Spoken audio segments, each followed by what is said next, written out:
Hey there, Tom, Serge, Mark. Hello, Mark. Once again, been a while. You're just like constantly avoiding me, I guess. Let's see, camera's a little off skew. Yeah, well, that's life. Have to live with it. Not gonna try and fix that up. I'll only create more dramas than it fixes. Okay, let's try and get slightly clearer workbench. Near impossible to do around here. Hey, Depom, Elon, Greg, James. Alright. So, yeah, the Vevor T9, whatever the hell it is, 962, yeah, it does a reasonable enough job for small stuff, but I kind of need a little bit more consistency in those jobs. Otherwise I'm going to spend more time reworking the jobs after reflow than I am if I just did them manually anyway. So I've got my controller board, I've got to solder bits and pieces up, I've got to remember the various values I need to use, but anyway, that's all set up there. Oops, that's a shipping label, I need to put that in another room. Be right back.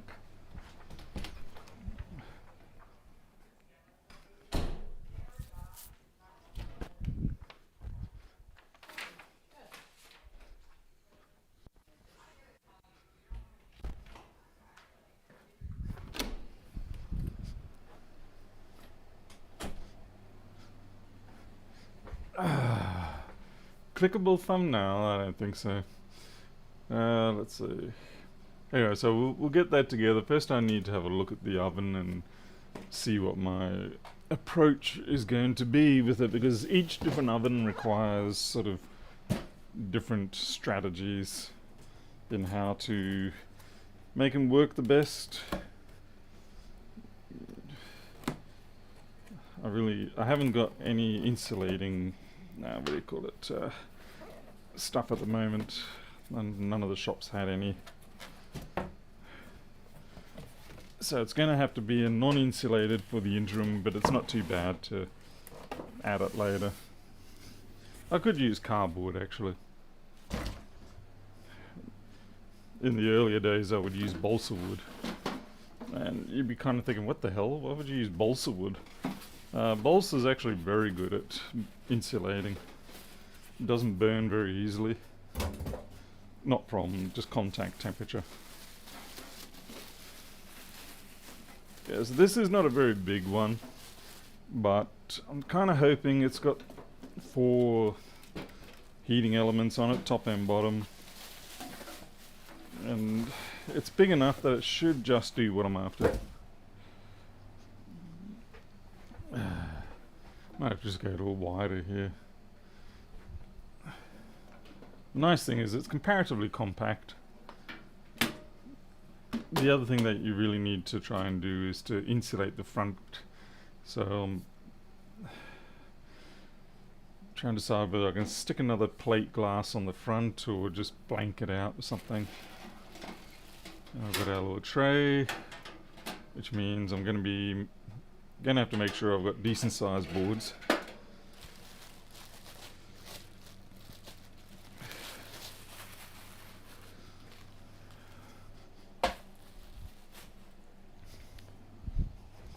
I don't really find these trays to be much use. They tend to block too much heat, so they just sort of become box fillers.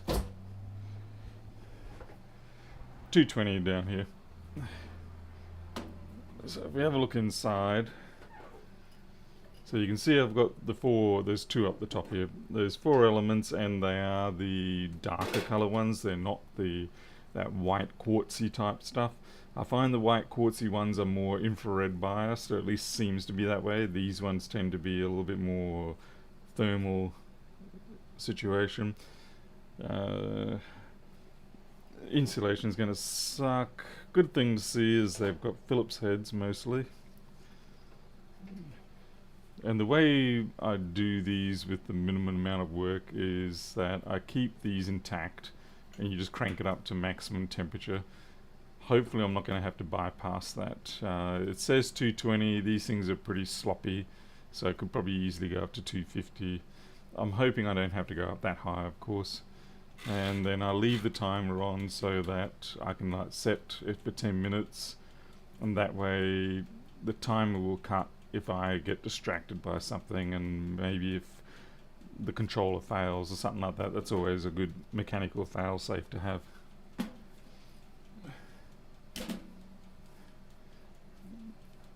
Yeah, let's see. So now we've got to get to the... I guess I better take that tray out. Wonder how many we can stick on there. I'm fairly sure we can see 4 going on there, no problem. I may have to put a mesh down on this because it is pretty... There, we should be able to do 4 on that. Okay. Hey, John L. Yeah, JP, the metal is horribly sharp.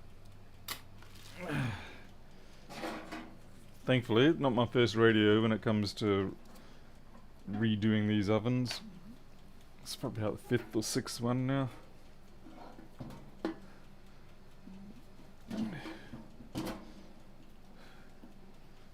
You know, they've actually put a little bit more effort into trying to make this seem like it's a decent oven. Like they've gone along and put this sort of barrier back that stopped people from pushing it too far back against the wall. It's a 1200 watt. So 1200 watt, and I think this is a 10 litre. That's a pretty good power to volume ratio, which is what we're interested in.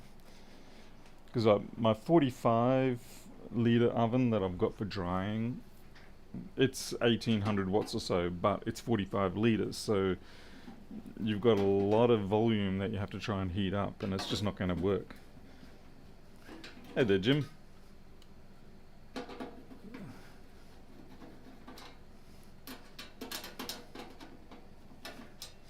Whereas this has got, yeah, 1200 in a quarter of the volume, so it should do better. In theory. It's always in theory.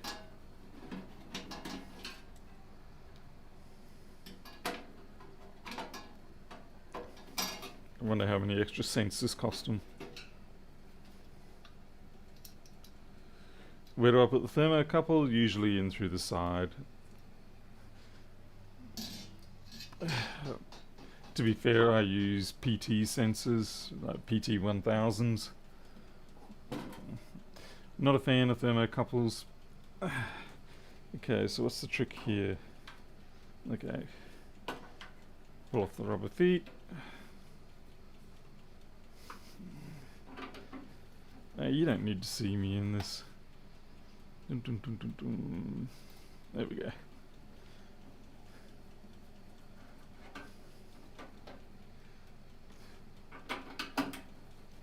I'll show you the PT 1000 sensor later. It's stupidly simple to use PT sensors.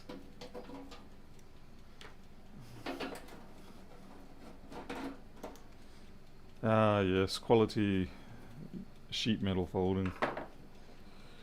Interesting that this one has the cable coming in on the underside. That's something new.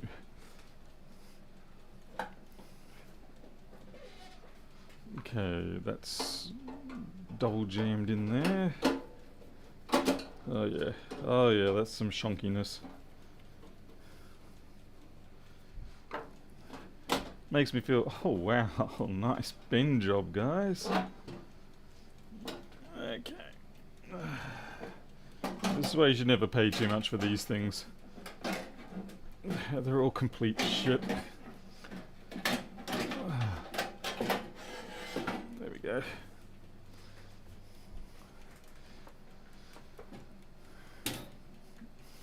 Yeah, it's interesting that they're going for the bottom exit.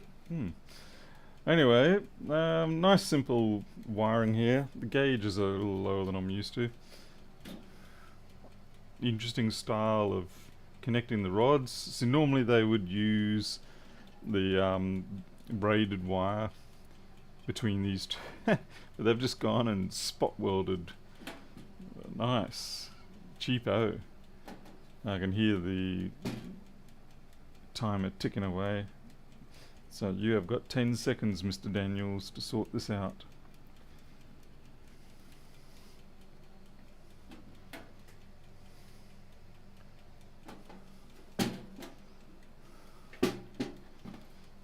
Okay. So let's see, we've got a ground. Oh Jesus, what the fuck?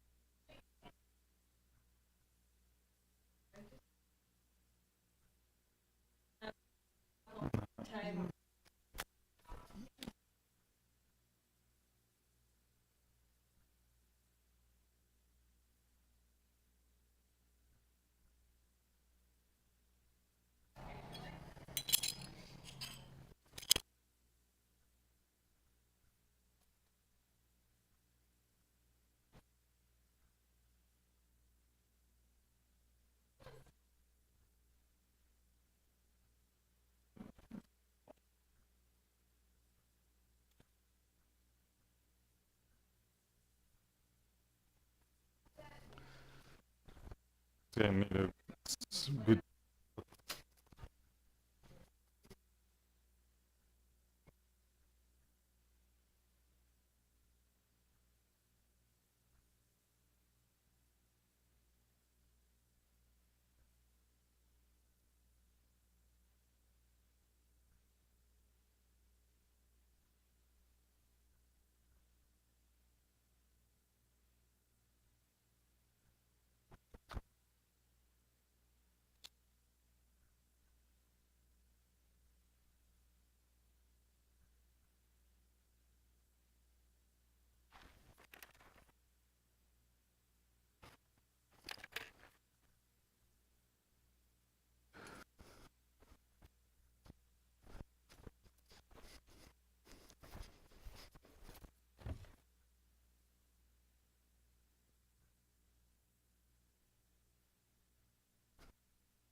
Of that. Okay. Whoa. Over here.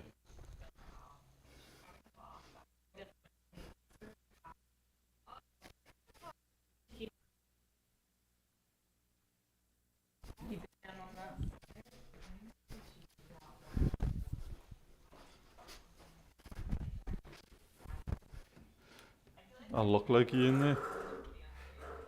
I'll close Loki in. Okay.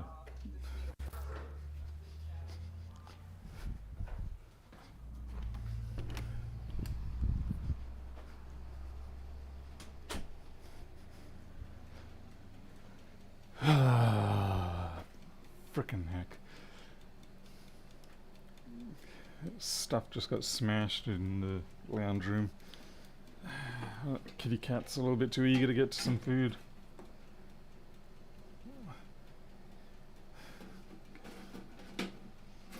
Okay, that's interesting. Spring-loaded base plate.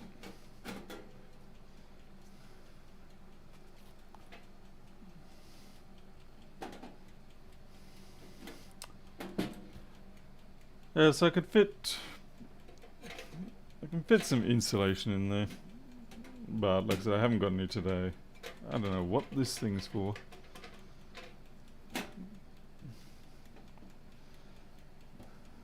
Thermo bimetallic thingy-jig. Like I said, worst case scenario, I can just bridge that.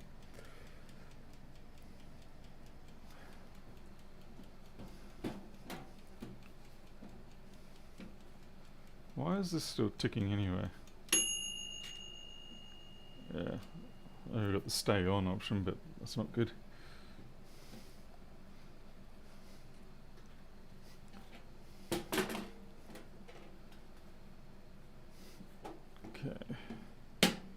I might just tape that shut for the moment.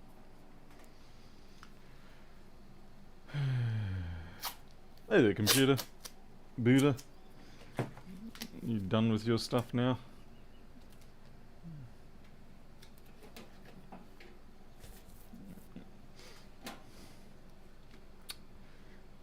Alright, so we need to... I'm just trying to see if there's a way I can actually feed the PT sensor in without having to violate too many things. That's riveted, so I can't get through there.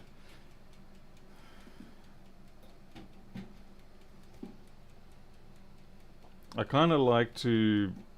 I often like to put it through here, around the middle.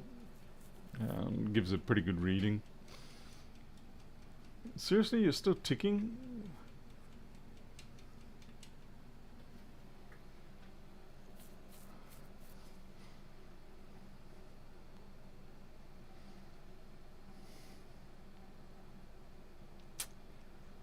And I usually like to put a piece of insulating board or something there, put the PT through, and then have a terminal block.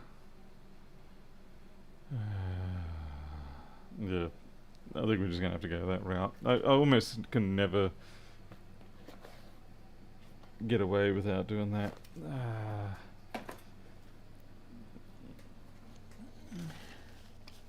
Okay, now, the question is, where the hell did I put that PT sensor? It's my last one. I've been holding on to it for a great many years.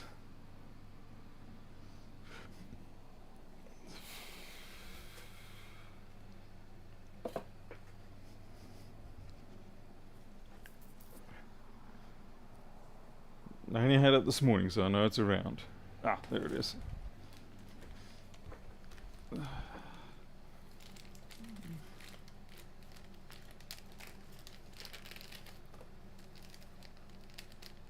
Yep.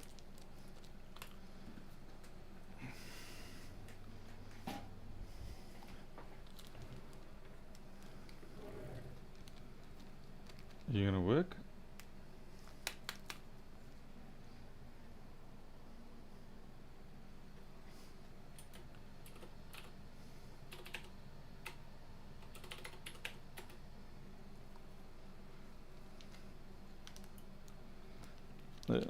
This is... So that's the PT sensor. I'll just tear open the bag.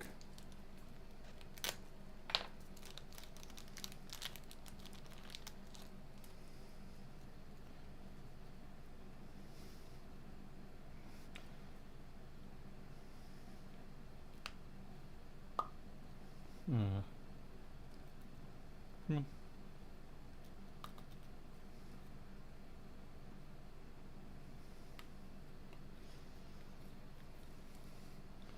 So that's all it is. You just got the two little wires. It's basically, it's just a 1K resistor, and it just changes resistance with temperature.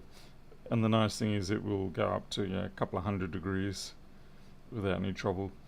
Whereas your normal thermistors and things like that, they don't really cope so well beyond about 150 or so. But yeah, and so I just put that into a terminal block, stick it through the wall, and that's all I need to do. Very simple.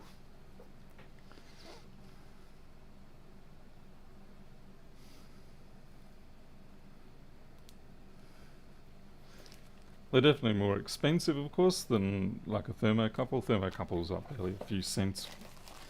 These things are about $10 a piece. But I prefer the simplicity on the build side using the PTs compared to with thermocouple. You've got to have like an amp, a cold junction, and all that sort of stuff. Alright, I gotta build this thing and hope it works. I was trying to think, I should probably do all the surface mount first.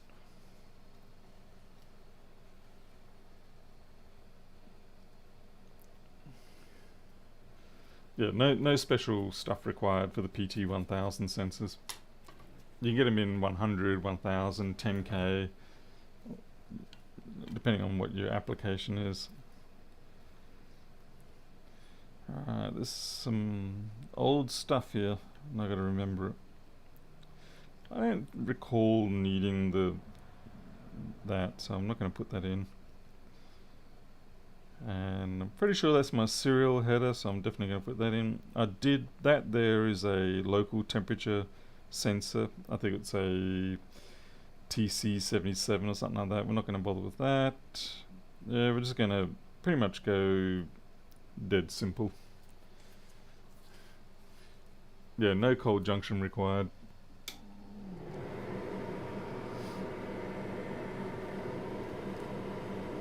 So it's very simple, it's just a resistor and that's it. There is a little bit of non-linearity that you have to compensate for, but it's predictable non-linearity.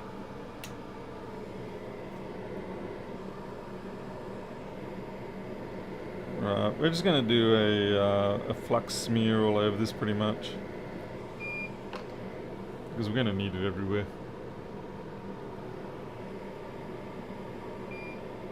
That is correct, JP, yeah.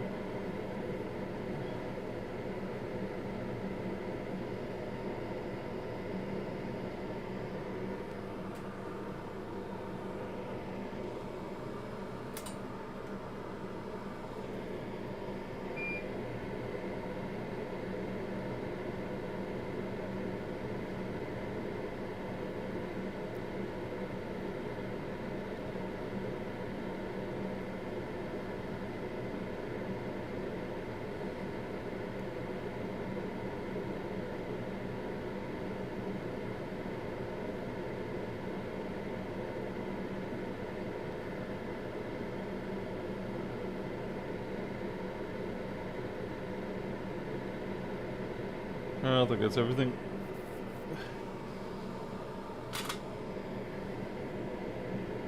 I'm not even sure what microcontroller I'm going to use, since we're going to be doing probably a bit of serial work on it, like sending, receiving. I think I'll just put something like a Megas 168 in, or certainly at least an 88. What bias resistance am I going to use? I think I use just a 1K. I can't remember. I'll have a look at the data sheet. See, Mega 16, that's overkill. Well, not overkill, it's just that it's an old... I prefer the... What have we got here?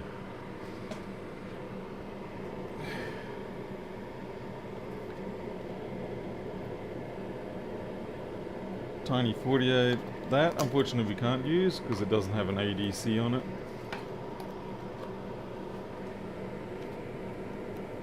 DevPom, you need to just turn off the video and walk away. So, what's this one? There we go, that's exactly what I'm after, a 168 P8, PB. So that'll give me plenty of working room to be a really bad programmer.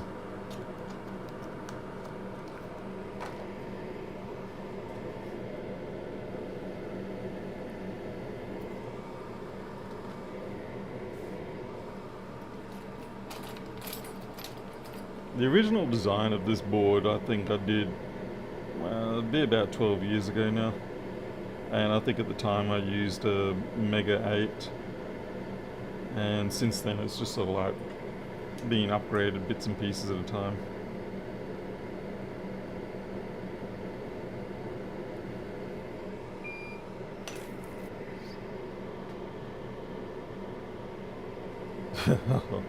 Yeah, that's it. Someone's going to get DevPom banned from the channel for mentioning such things. Ew, there's a hair there.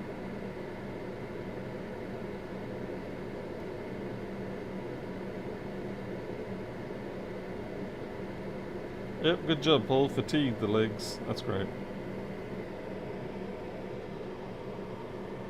Hey, Rilla. Kristen, yeah, some of them do. Fairly sure this one doesn't, but I can set the input to a 1.1 volt range. Yeah, wow, this needs more flux, big time. But it doesn't really matter. It's not going to be that critical.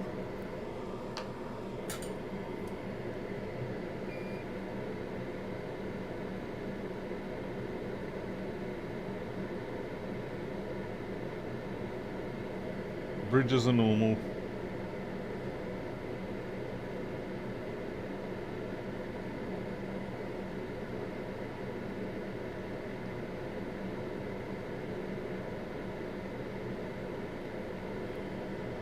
These parts are a little bit old, so they're suffering a bit of oxidation on the legs.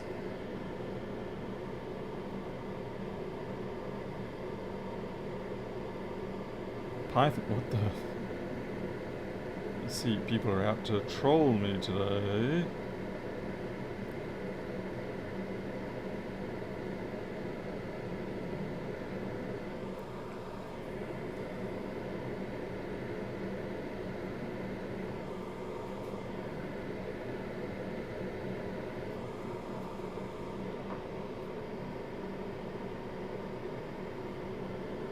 Yeah, you can. I just don't bother with doing that, Defcom, because of the fact that the whole oven system itself is already such a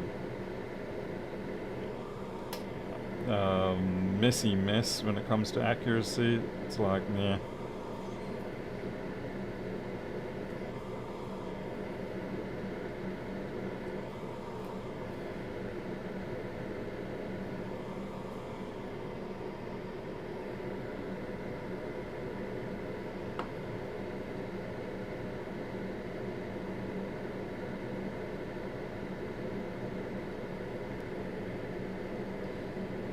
This is really actually a very bad soldering job on this chip. I do hate TQFPs. Particularly when you're doing oven reflows, TQFPs more than anything else I seem to run into troubles with, in terms of they just love to run with bridges on their legs.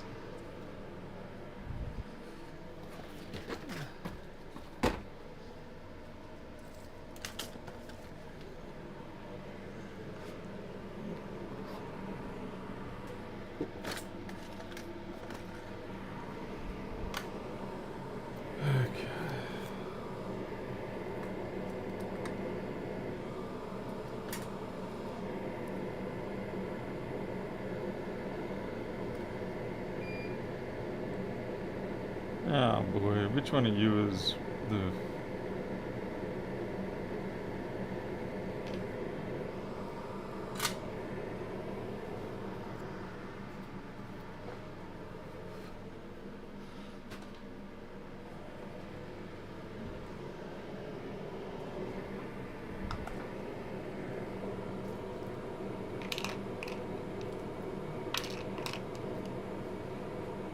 Just putting the oven screws away so I don't lose them and go, where are the screws?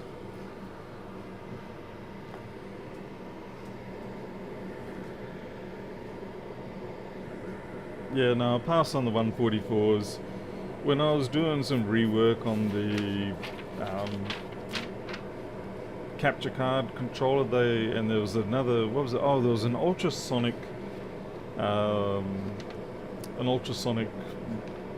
controller board or something like that. I'm not talking cleaning, I mean actually talking about visual medical ultrasonic board, and it had some crazy big TQFP chips, and I was like, wow, this is hell.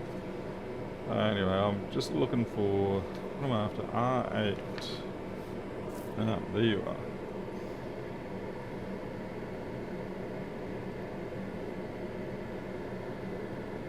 Everything's...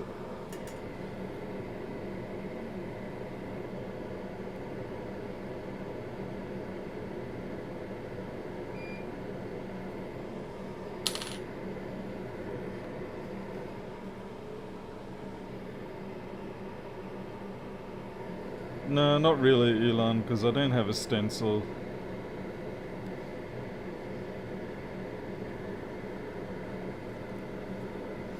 It's not going to be a problem. This will be over shortly.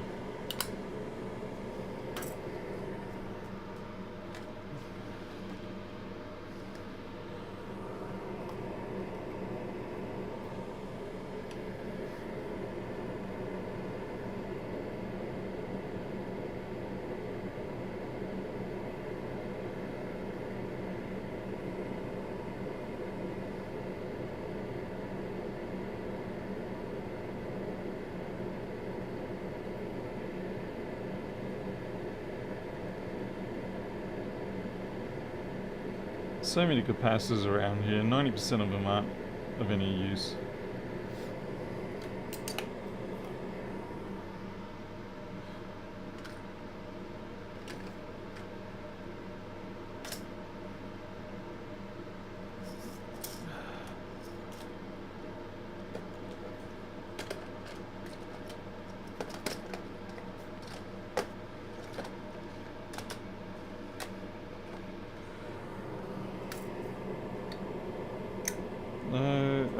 Good.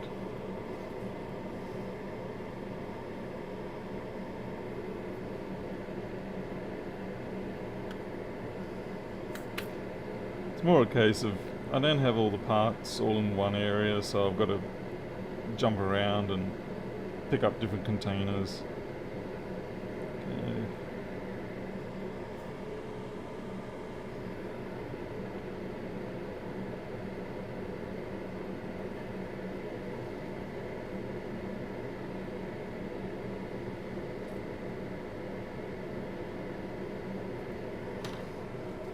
And then I got to see what's actually really required versus what isn't.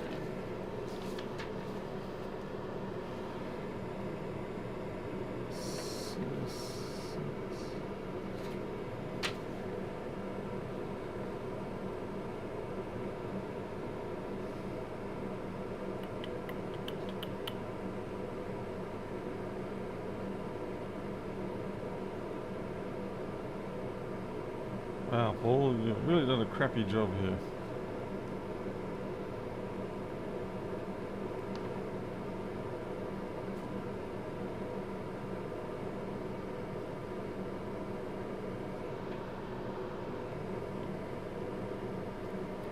I'm just trying to work out. See, I've got here.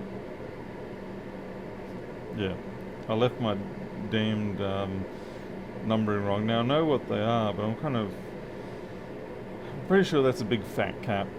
So I can use like a 10 microfarad there, and that's going to be 100 nanofarad. This here is going to be part of the Mach 3036 or whatever it is.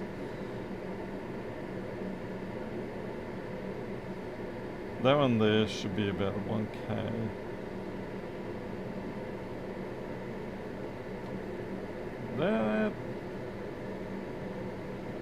That should be a resistor. Yeah, that'll be a resistor. I don't know why I've got the C value over there. Anyway, we'll stick a 1206 cap on there. Something like 10 microfarad or something like that.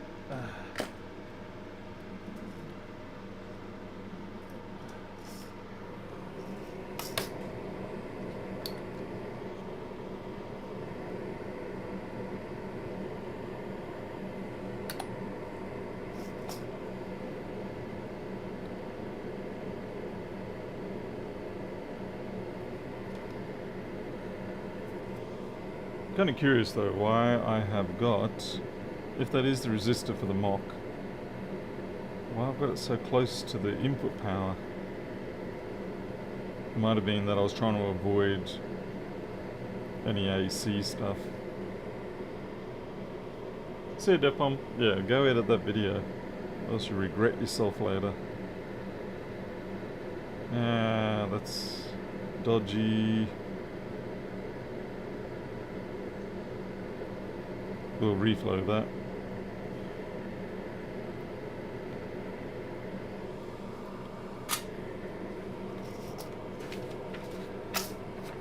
Let's see. Now why would I have that listed as 10K? That's bullshit.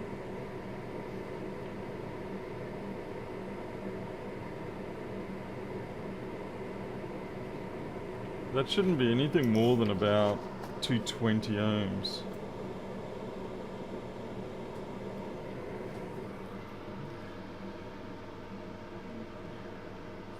The reason being is you really need to drive that LED hard.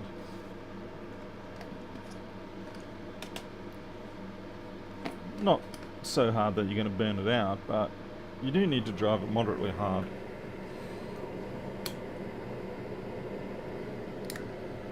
Otherwise you won't get your triac switching for you. So try 220.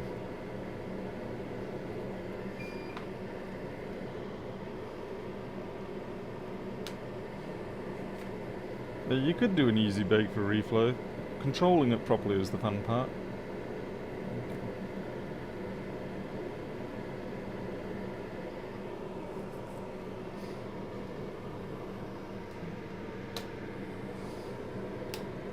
Come on.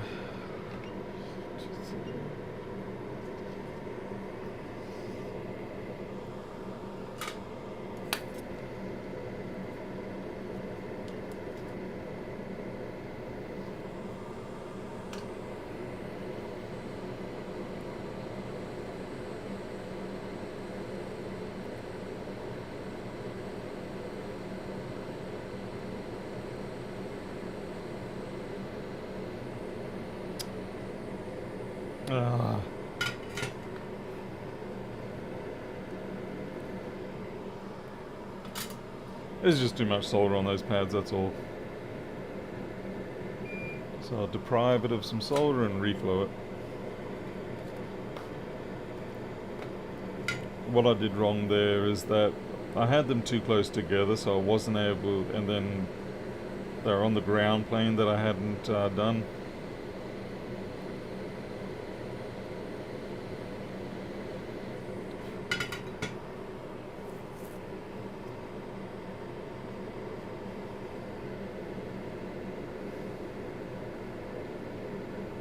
Okay, now this is for serial comms, so I'm actually just going to put some 10 ohm resistors on that.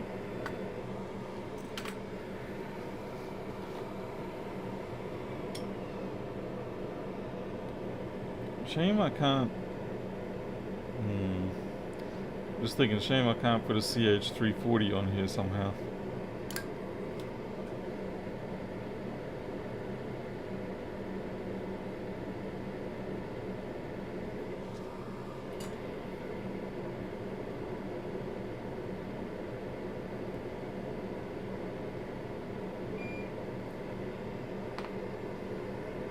I don't know if I will go serial comms, but the idea is, it might be useful if I want to do a oven to PC so you can watch things as they happen.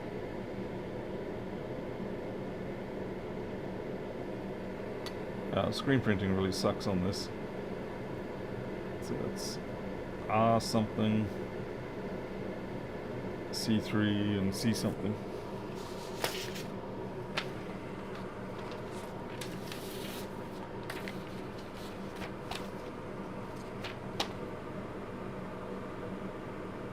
R11, C3, and C2.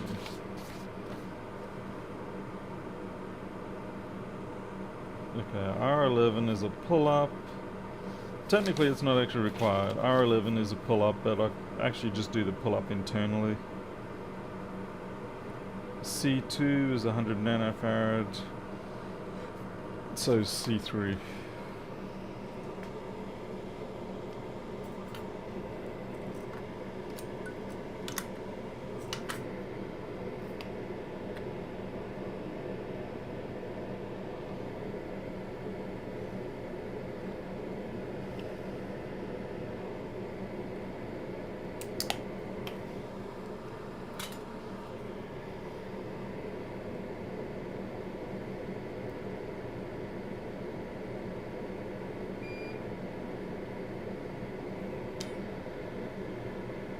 Oh, is that?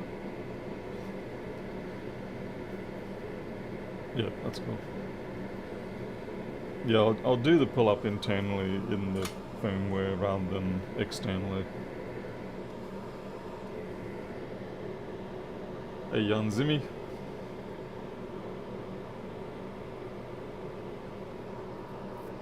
This is Greg. Dave from EEV blog had a Friday that he... Oh, well, what happened? I saw there was a video up and I just haven't had a chance to watch it. What happened? Things just go wrong with something? I guess. Obviously.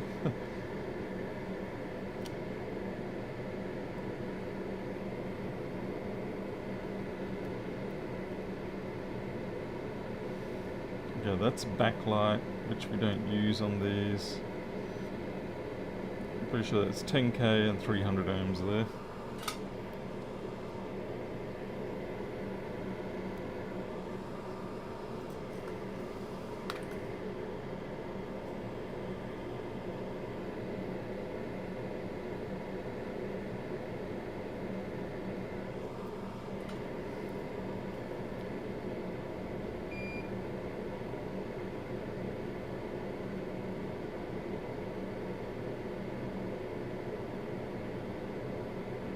That's a bad connection.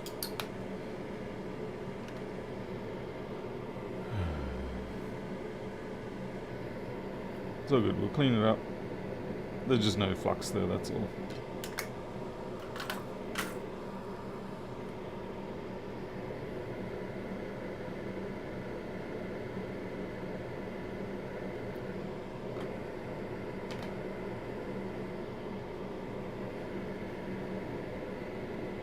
Kind of wondering if I've even got any push buttons. I mean, I got a lot of different buttons, but I don't know if I've got like a panel mounted push button.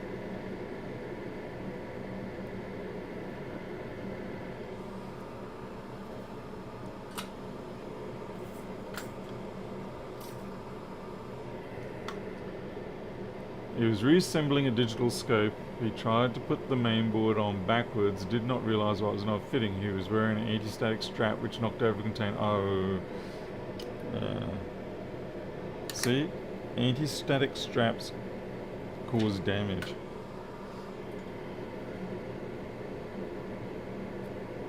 I'm actually surprised Dave was using an anti-static strap.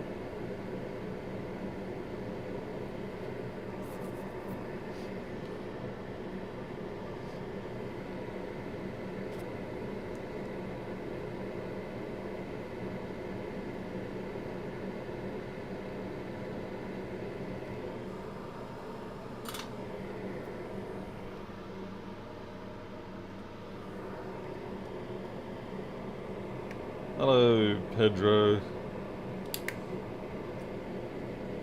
What brings you to this realm?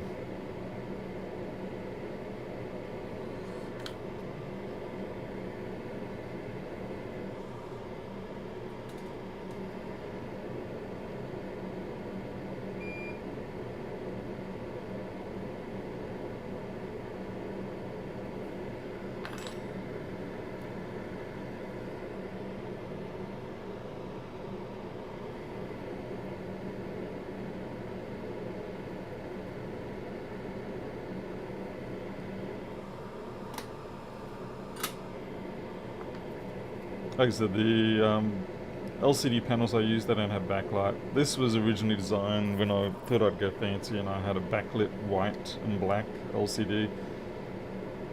Pointless in the end. Alright, that's pretty much everything for this side of the board, other than trying to get the LCD panel on now.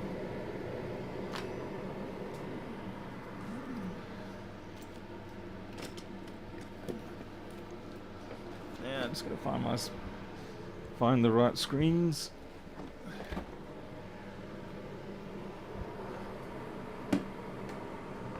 Failed to abide by poets. Alright, that's going to be new to me. Describe to me what you mean by that.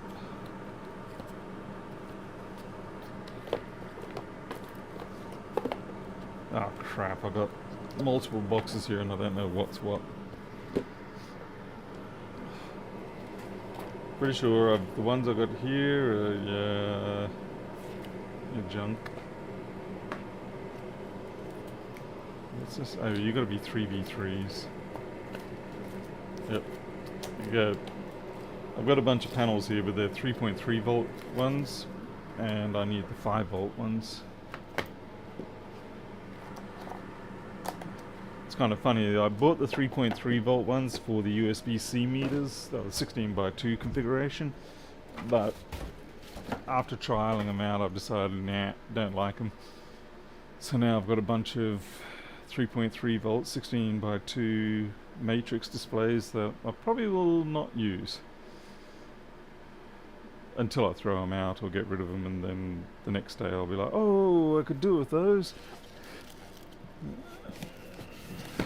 Because that's just the way the universe likes to roll.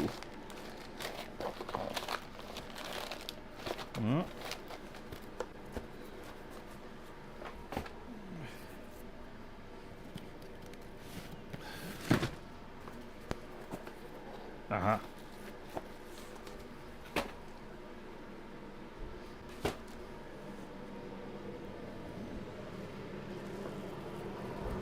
Say, Christian.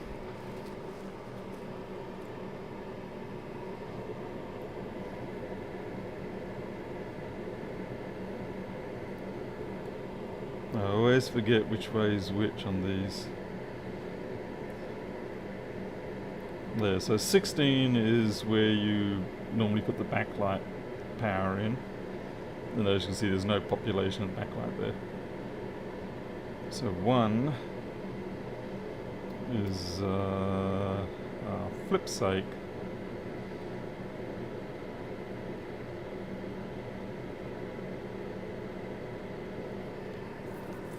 My nose is itchy as heck for some reason. Ah, boy.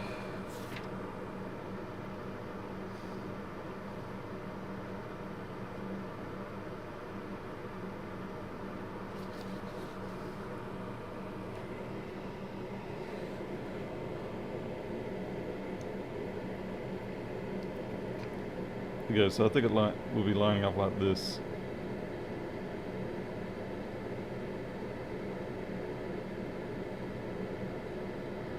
Yep, that makes sense.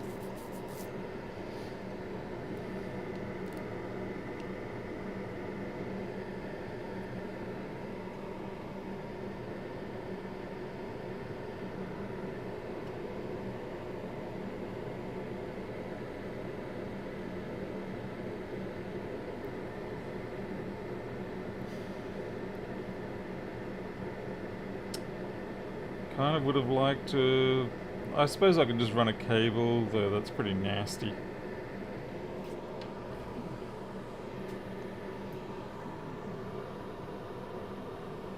Yeah, normally I could do ribbon flex or something like that. I suppose I should. I'll regret probably not doing it flexible. I mean, obviously I could put a, you know, right angle.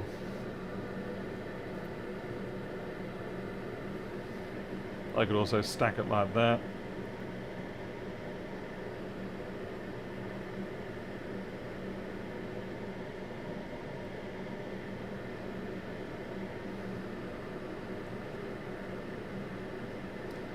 I don't know why I did it that way though. You see, the trouble is if I right angle mount it like that, the circuit board interferes a little bit.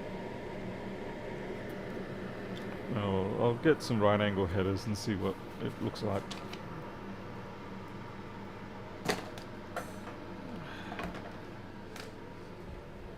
Let's see, headers.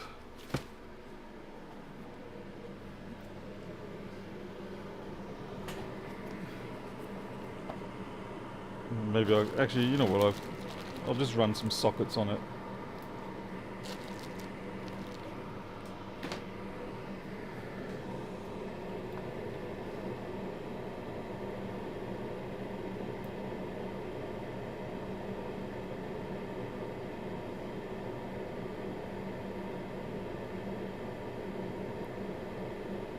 I can pull those 4 pins out.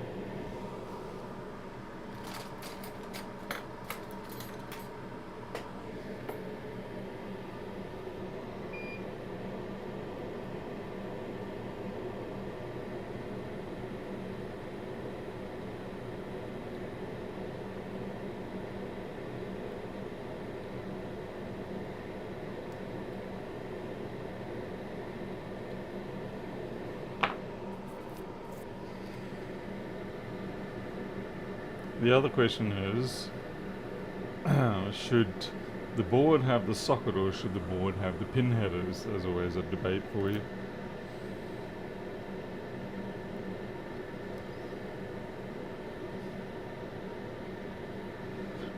It's alright, John. I'll live. I sort of feel like the board should actually have the headers.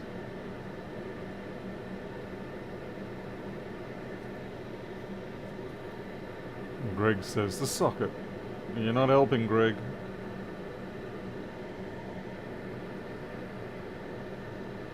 It's neater as a socket because of the fact that it's got the voids in it.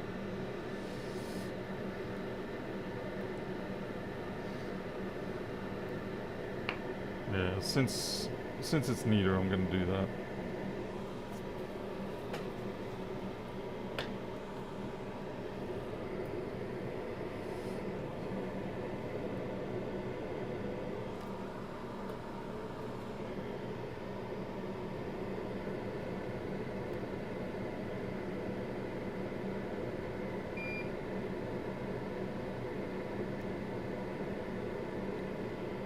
Check our alignment.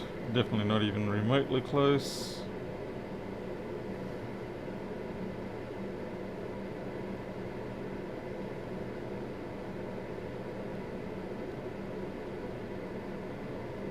Yeah, it's good.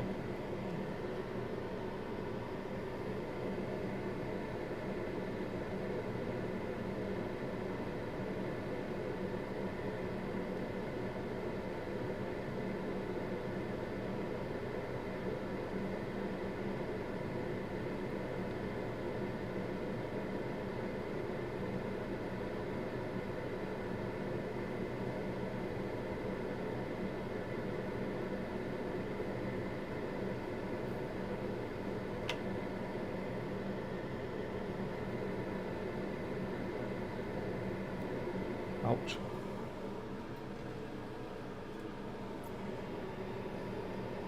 Oh god, Bob, I hate through hole. You can have all the through hole you want. I hate it. Absolutely despise through hole.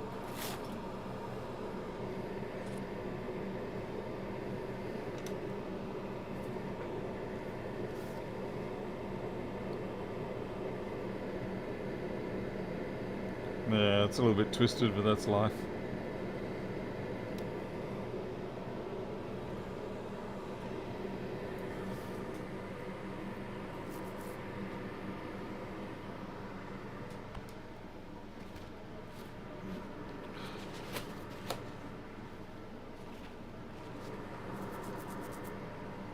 Oh, why is my... yeah...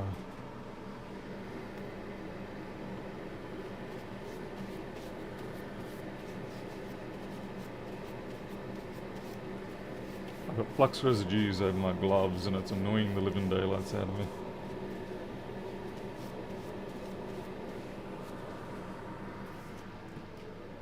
Alright, I'm just going to see if I've got a test panel so I can do all the checking of everything without actually having to... that's funny. We actually had a panel here that has already got the fly leads on it. And I've got another panel that has sockets on it. Thank you very much, everybody, for telling me to go with sockets on the board.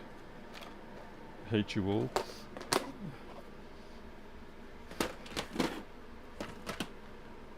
Nothing in there. Ugh. Yeah, chewy.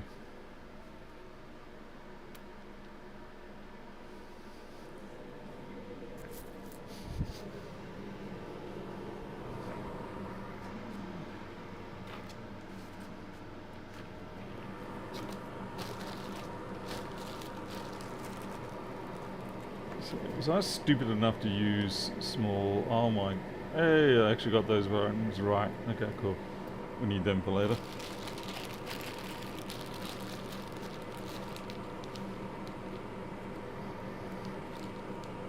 Actually, these...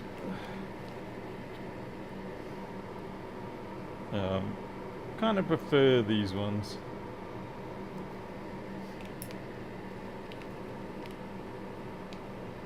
Even though technically speaking, these are probably, yeah, I prefer those.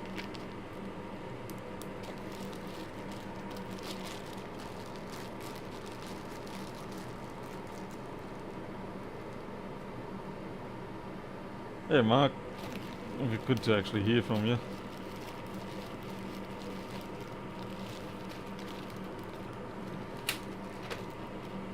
Ah, straight headers.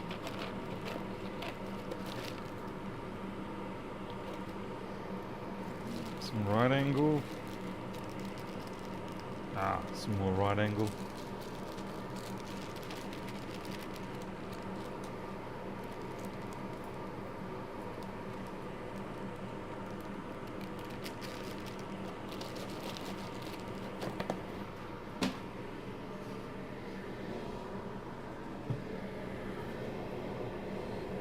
No, because I've got to get this the right orientation too.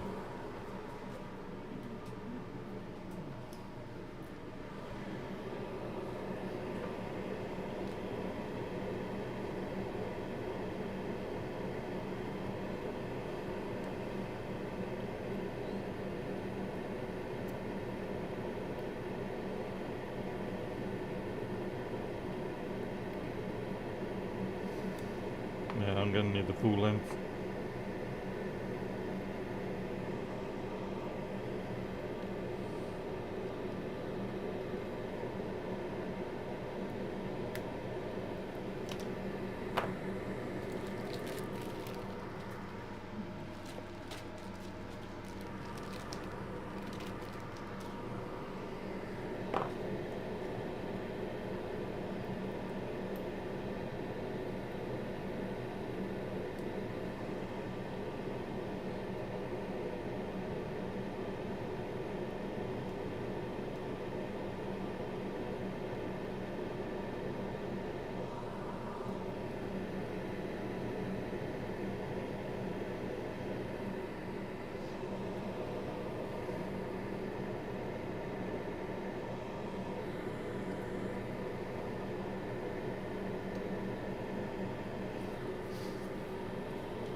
See you, Jim.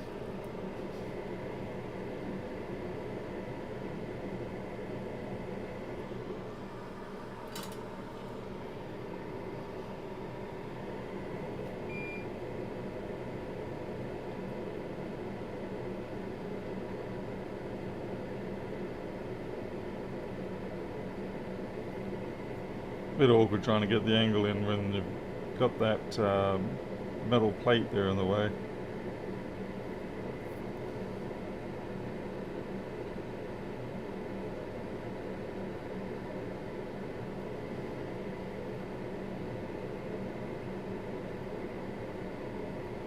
A good number of these pins are redundant, well not redundant, but they're not used.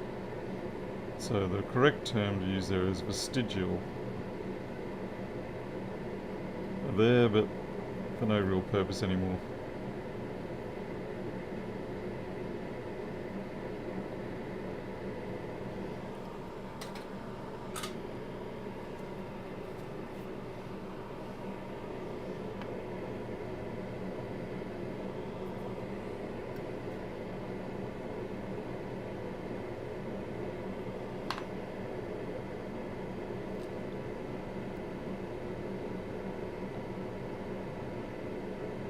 That looks like a pretty clean job. Yeah, structural support pins, that's a pretty good term for it. Okay.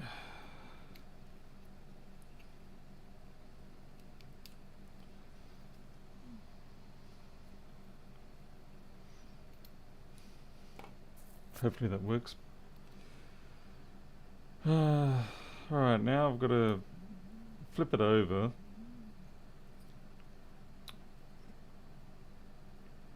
See if I can flash it first. That's a little bit off. I'll wash it down and then see if I can flash it with the firmware. I should be able to, even though I don't have power going into it. The programmer will supply power for me.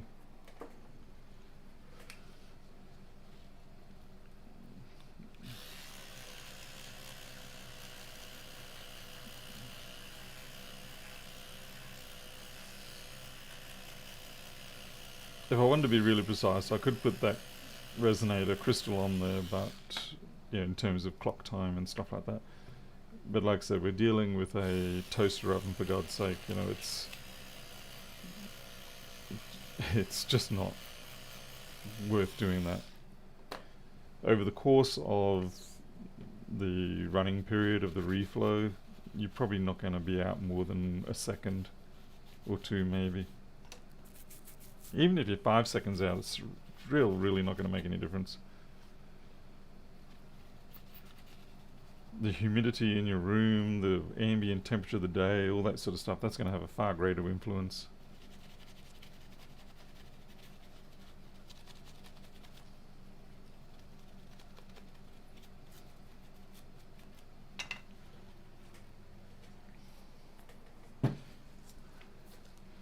Okay, now for programming this is the older ISP style programmer, so I'll just have to go get one of those.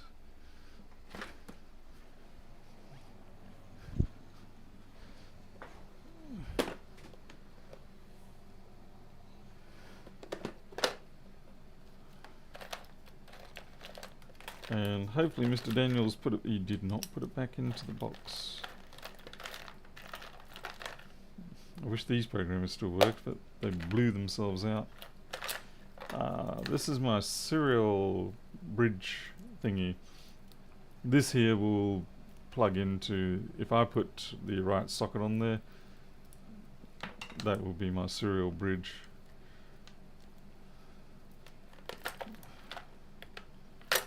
Yeah, where the hell is my programmer? Oh no, I've got leaded paste all over my...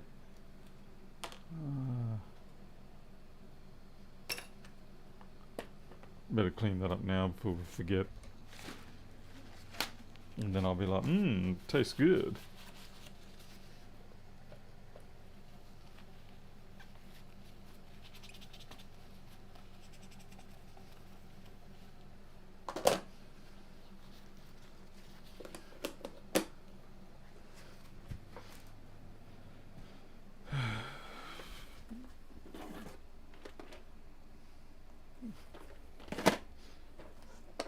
I must say it's rather frustrating when you have multiples of these programmers and yet you can't find them.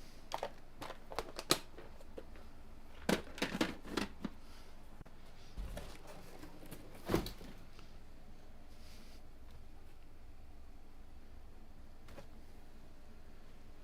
trying to think, what did I use it last on? Oh, that's right, I last used it when I was programming the USB relay switch.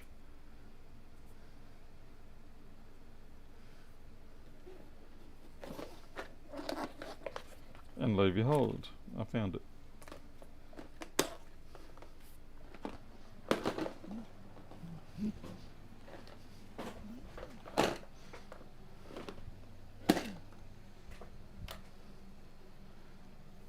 Please tell me yes, I did use.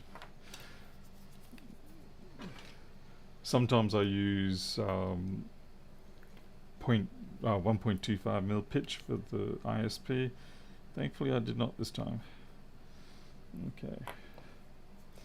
So we've got 168 there.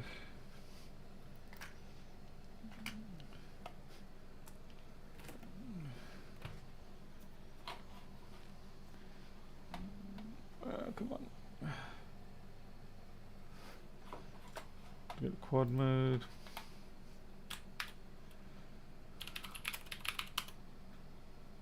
Nope.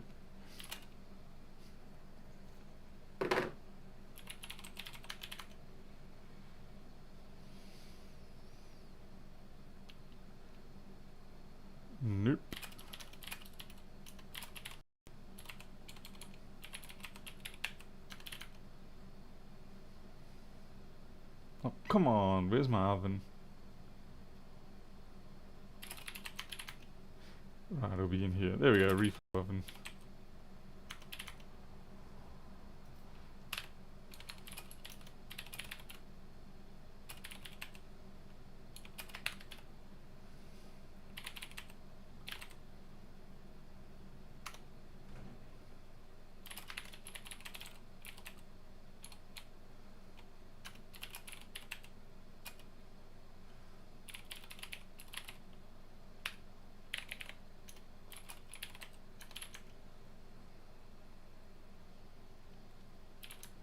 What am I doing?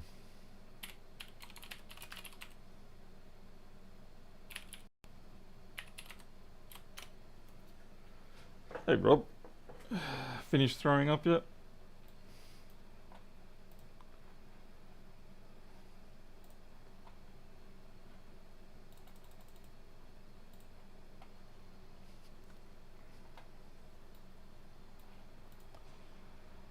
Mega 48, we're going with the 168.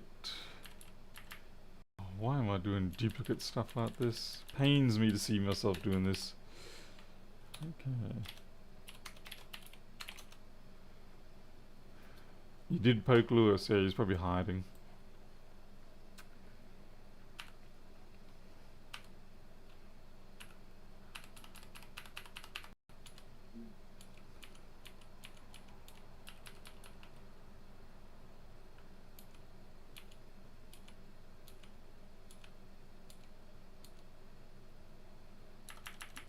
Okay.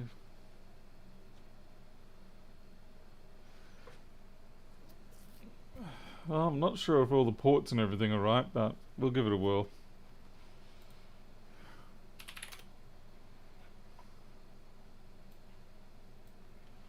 Okay, now once again I realise I don't have a spare USB cable for this. I could have sworn I had one set aside just for this purpose. Well, that's USB-C. I did. I really did indeed. Here it is.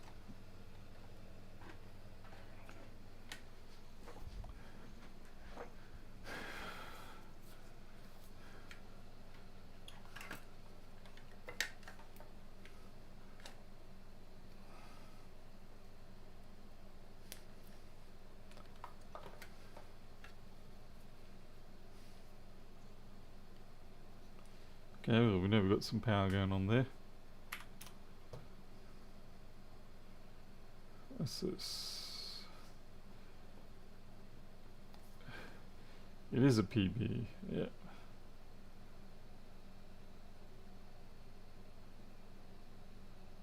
Oh, okay. M168PP. What the f... Just cobwebs coming out of my nose.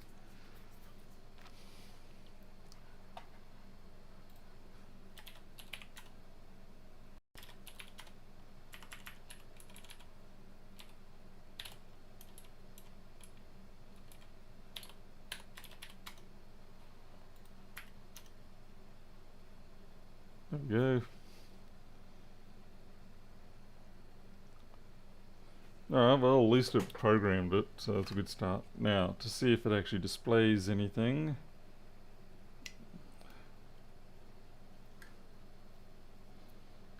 Like I said, we are supplying power through the USB, so it's a little bit naughty, but it's okay. Something's wrong. There's always something frickin' wrong.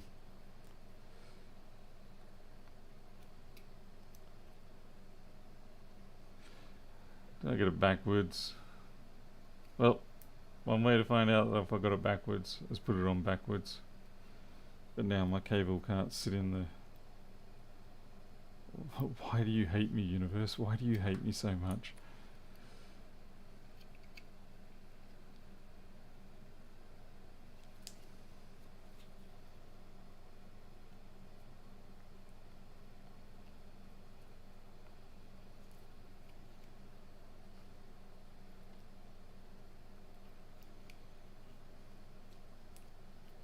Of course we could just put it in on the underside. Wow, no.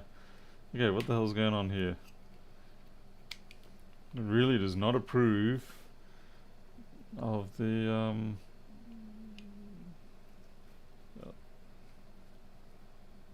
full light there.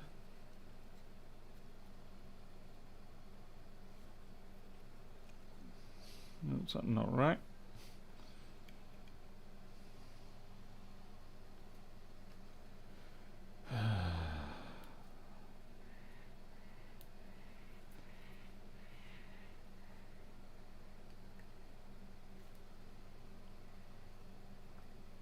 I probably ruined it by putting it in backwards.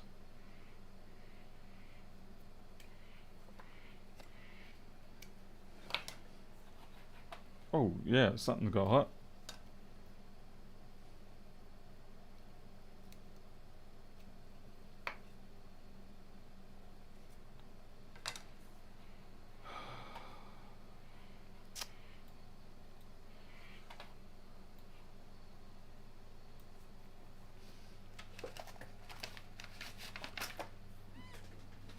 Let me look at my data sheet.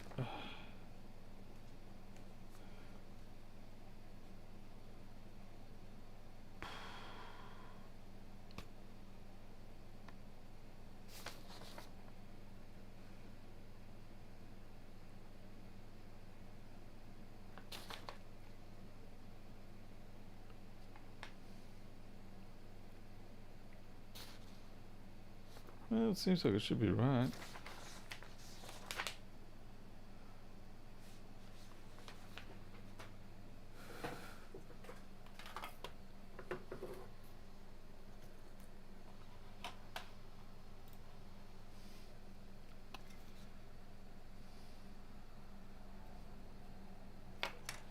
I'll bring up the data sheet for this.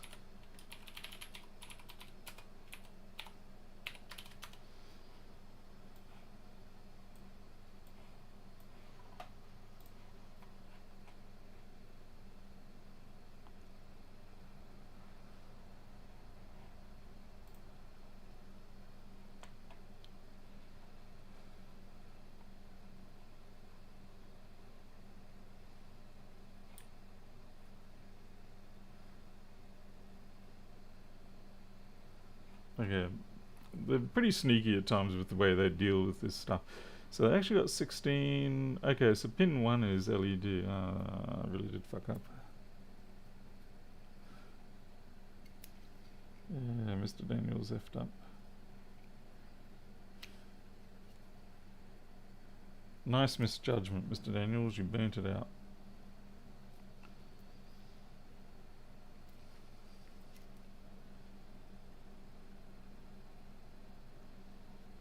Yeah, you probably did.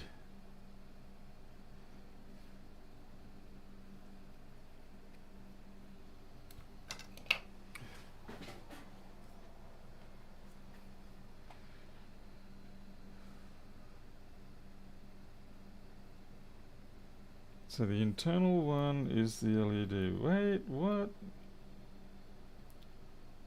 Okay, now this data sheet is different to my drive. That's what the problem might be.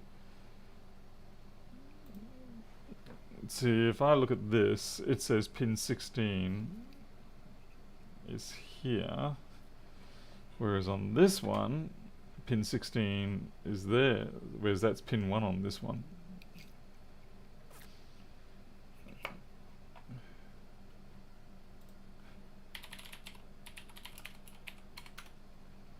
A3X.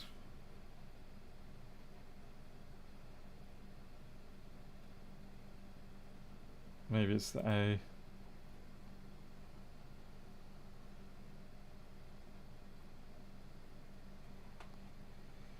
Ugh, whatever, go away.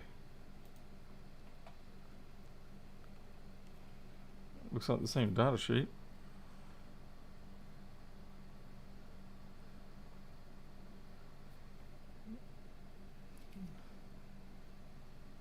But this, yeah, this here is the right data sheet. See, pin 16 is on the inside, and pin 16 and 15 are the LEDs. So I was right in that being the LEDs, so I don't know why it got problems.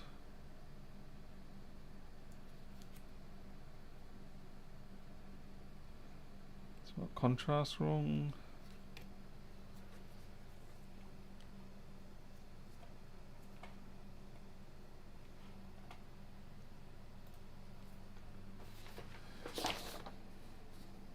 Contrast should be right.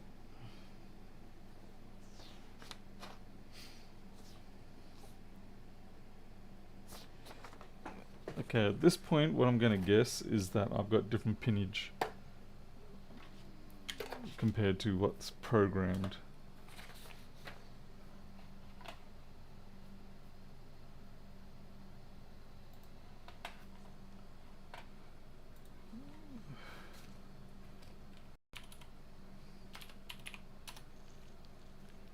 What I mean by that is that I've used a different configuration. Let's see.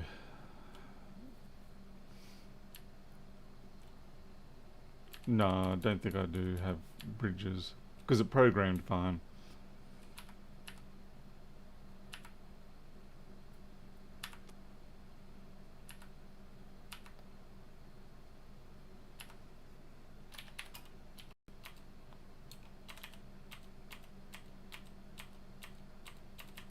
Okay, where's my...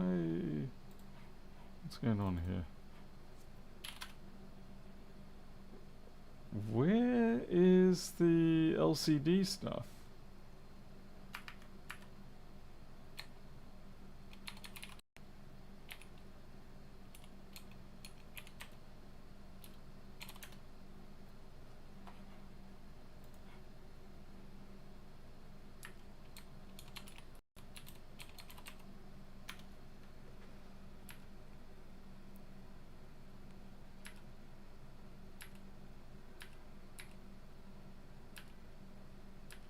Well, this is... oh wow, this is, I was gonna say it seemed a bit simple. This is doesn't even have a LCD display output, so it's no good.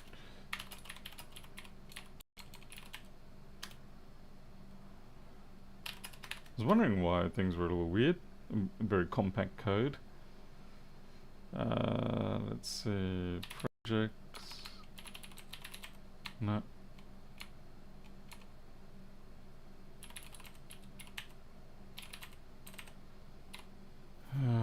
Let's go back and see if I can find it.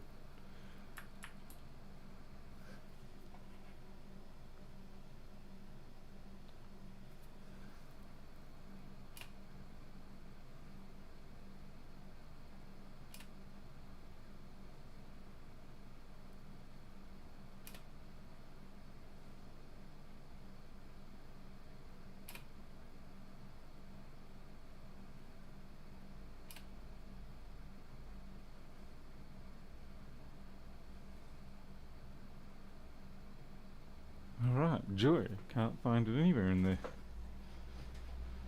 Hey, Q's.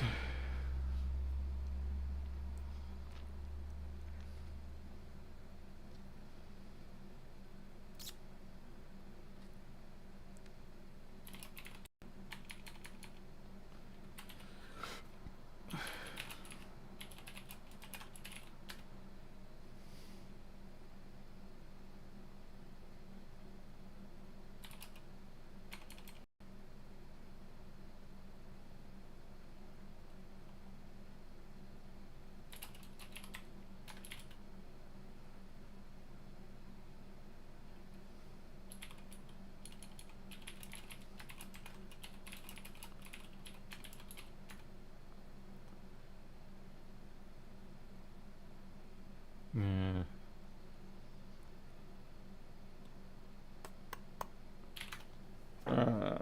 Crap.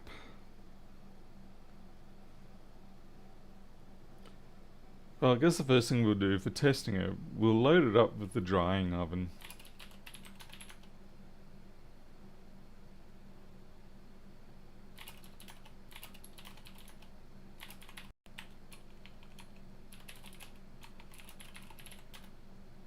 Oh, really? Come on.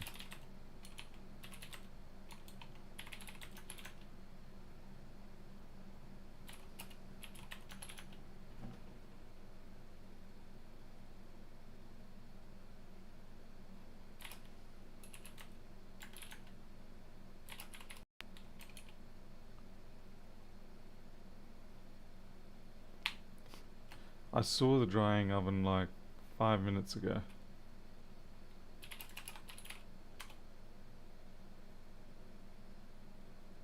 Board dryer, there we go.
Okay, what the hell?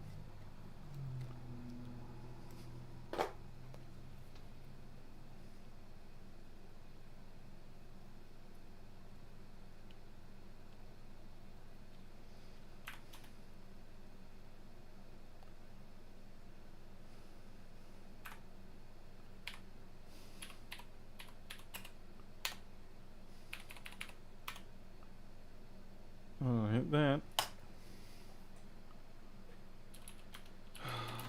Never easy, is it?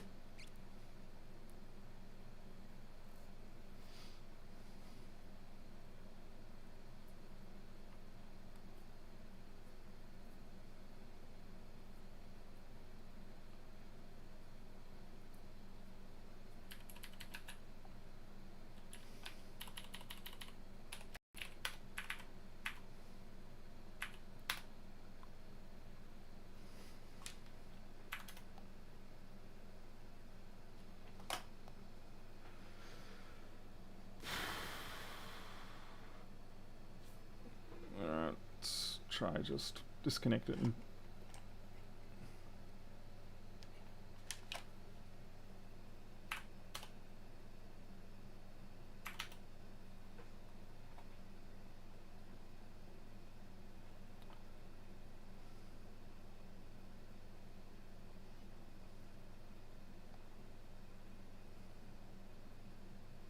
What? Program operation not supported. What?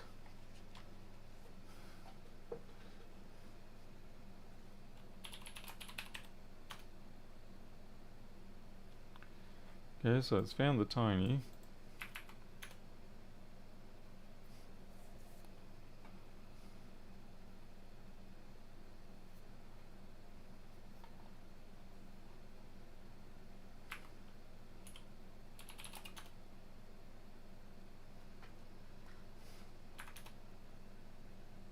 The other one worked. Fucking hell.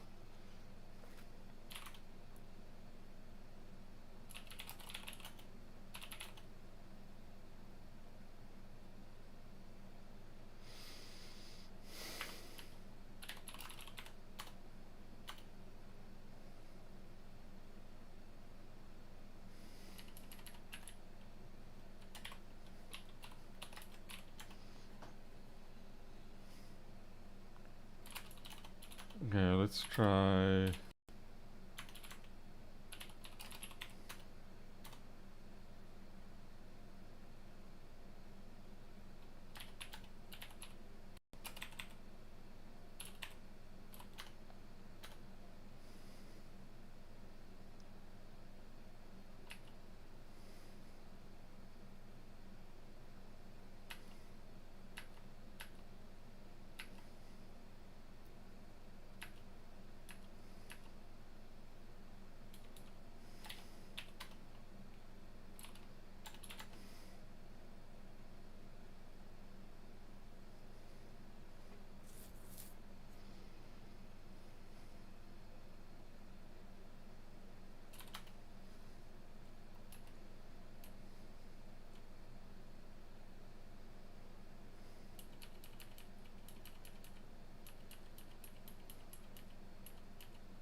Yeah, I'm really stumped here.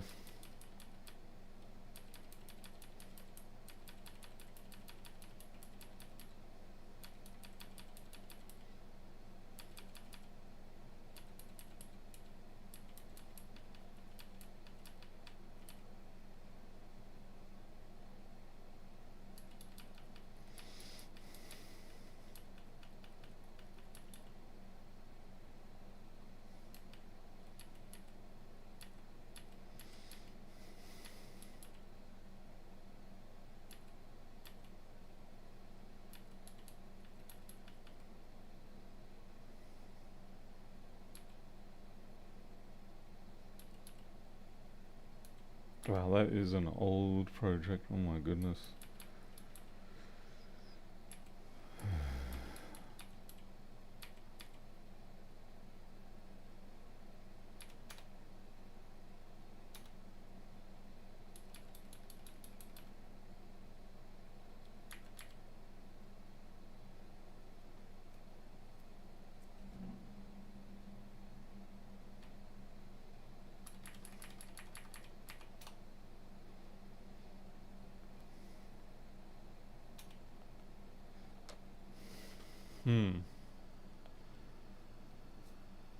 I'm a little confused here because I know obviously I did the drying oven not too long ago and it definitely has display going on there, so I'm not sure what's going on here.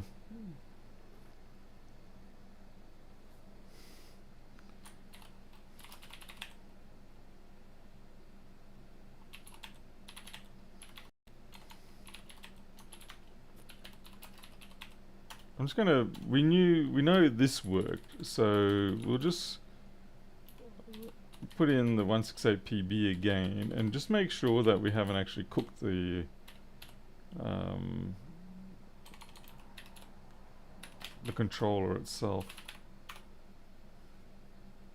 Something's gone wrong. Yeah, something's gone wrong. I don't know whether I cooked the controller or what.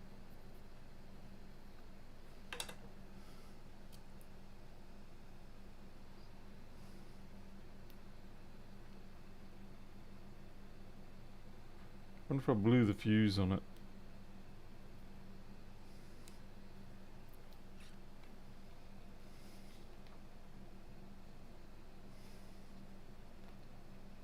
I definitely think I put it in backwards.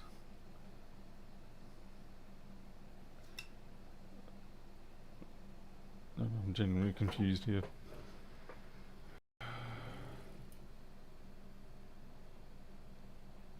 Oh crap, yeah, I've been putting it in backwards. God damn it, how did I do that?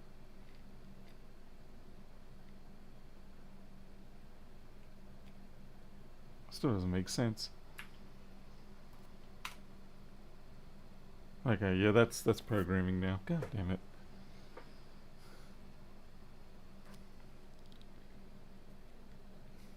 So that's pin 6 of the header, not pin 1. That's pin 1 up there. This is why you normally have physically coded programming headers.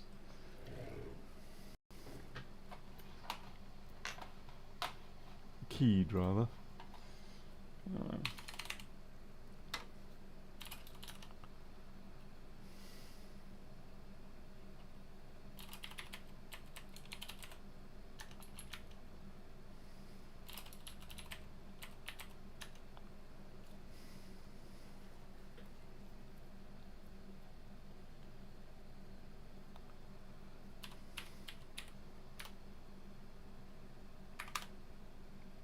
Oh, it still doesn't want to program though.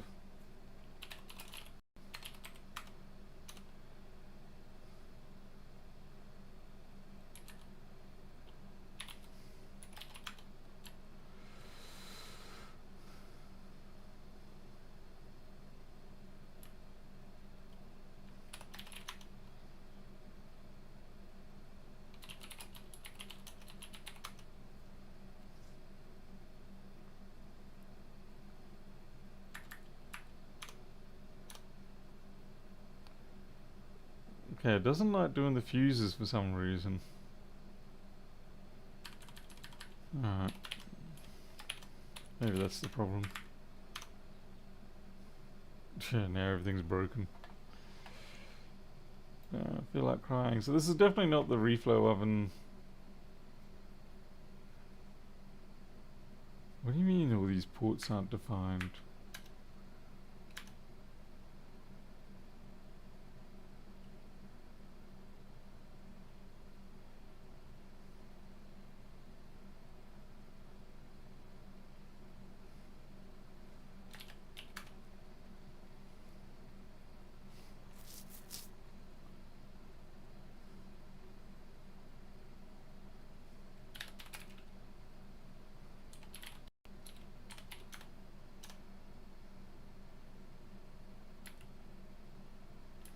Well, that should all work fine. Okay, well, I'm gonna take a break. The display isn't a problem, like I said, I've used these 1,000 times over. The code isn't a problem, I've used the code 1,000 times over per se. I've just got to take a break and try and find where the actual proper software code is for this particular project. It'll be on one of my machines somewhere, and I don't know why it's not on this one. So I'm going to be back in a bit, so I'll start the stream again later when I'm ready.